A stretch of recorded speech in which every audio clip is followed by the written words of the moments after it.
জমকালো বর্ণাঢ্য আয়োজনের মধ্য দিয়ে 20শে মে অনুষ্ঠিত হল জাতীয় দৈনিক নবচেতনা পত্রিকার 35তম প্রতিষ্ঠা বার্ষিকী প্রতিনিধি সম্মেলন। জাতীয় প্রেস ক্লাবের জহুর হোসেন চৌধুরী হলে নবচেতনার 35তম প্রতিষ্ঠা বার্ষিকী প্রতিনিধি সম্মেলন ছিল কেক কাটা, শুভেচ্ছা বিনিময়, আলোচনা সভা, সেরা বিজ্ঞাপনদাতা, রিপোর্টিংয়ে সফল প্রতিনিধিদের সম্মাননা প্রদান। দৈনিক নবচেতনা পত্রিকার সম্পাদক প্রকাশক লায়ন মোহাম্মদ সাকাওয়াত হোসেনের সভাপতিত্বে অনুষ্ঠানে অতিথি ছিলেন বিশিষ্ট লেখক ও কলামিস্ট লায়ন মোহাম্মদ গনি মিয়া বাবুল, দৈনিক নবচেতনার নির্বাহী সম্পাদক, মিডিয়া ব্যক্তিত্ব, টিভি উপস্থাপক রিদওয়ান খন্দকার, বিশিষ্ট লেখক ও ইসলামী চিন্তাবিদ মোহাম্মদ জহির ইবনে মুসলিম, সহকারী সম্পাদক মির্জা সিনতিয়া, বিশিষ্ট সাংবাদিক ও আবৃত্তিকার শাহ আলম সুরমা, সাংবাদিক ও সমাজসেবী ফাতেমা সাথী। বিশিষ্ট টিভি উপস্থাপক ও সাংবাদিক সালাম মাহমুদের সঞ্চালনায় বক্তব্য রাখেন দৈনিক নবচেতনার চট্টগ্রাম ব্যুরো চিফ মোহাম্মদ আমিনুল হক শাহীন। দৈনিক নবচেতনা চেতনায় ন্যায় ও সত্যের পক্ষে, যুগ থেকে যুগান্তর, দেশ থেকে দেশান্তর। 35তম প্রতিষ্ঠা বার্ষিকীতে পাঠকের ভালোবাসায়, ফুলের শুভেচ্ছায় সিক্ত হোক দৈনিক নবচেতনা। দৈনিক নবচেতনা চেতনায় এক চিরভাস্কর, লিখনিতে জ্বলে ওঠে খবরের পিছনের খবর।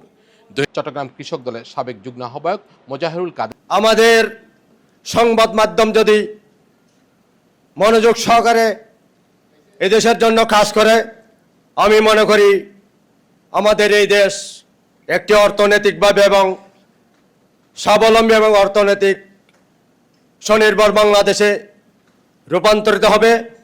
আমি এখানে একটি কথা বলতে চাই, আমাদের মানবাধিকার সংগঠক তালুকদার মনিরুজ্জামান মনির, ফেনী জেলা প্রতিনিধি মোহাম্মদ শাহিদ চৌধুরী, টাঙ্গাইল জেলা প্রতিনিধি আতাউর রহমান, জামালপুর জেলা প্রতিনিধি রুহুল আমিন রাজু সহ দেশের সকল জেলা উপজেলা প্রতিনিধিবৃন্দ।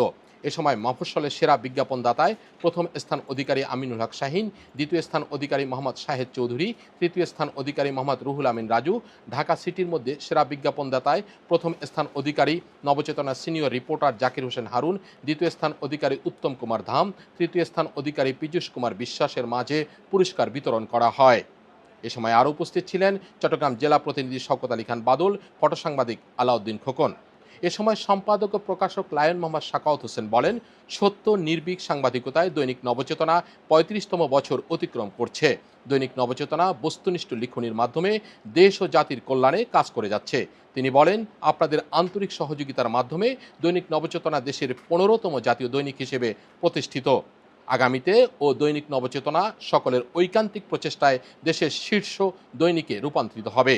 পরে কেক কাটার মধ্য দিয়ে প্রতিষ্ঠাবার্ষিকীর মিলন মেলা সমাপ্ত হয়। আমিনুল হক শাহীন, দৈনিক নবচেতনা, ঢাকা।